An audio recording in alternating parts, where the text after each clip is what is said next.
Ngoja.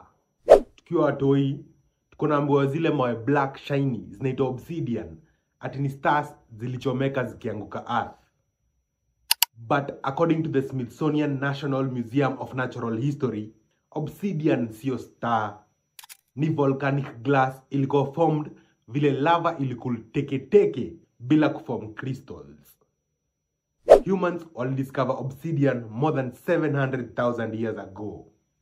Kuna historical sites ziko Kenya na Ethiopia zinaonyesha vile wasee wa Stone Age walikuwa na shape obsidian kutengeneza arrows na knives. In the Americas, the Mayans na the Aztecs walikuwa tumia obsidian kutengeneza mirrors, weapons na pia kwa sacred rituals. Actually, in the 1500s, msee anaitwa Hernan Cortez aliandika vile Aztec obsidian swords zilikuwa sharp hadi zinaweza kata kichwa ya horse in one blow.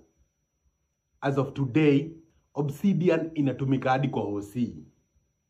According to a study iko in the Journal of Microsurgery, obsidian scalpels ukata tissue mpaka kwa molecular level, and so zina reduce scarring na zina cause less damage kuliko scalpels za stainless steel.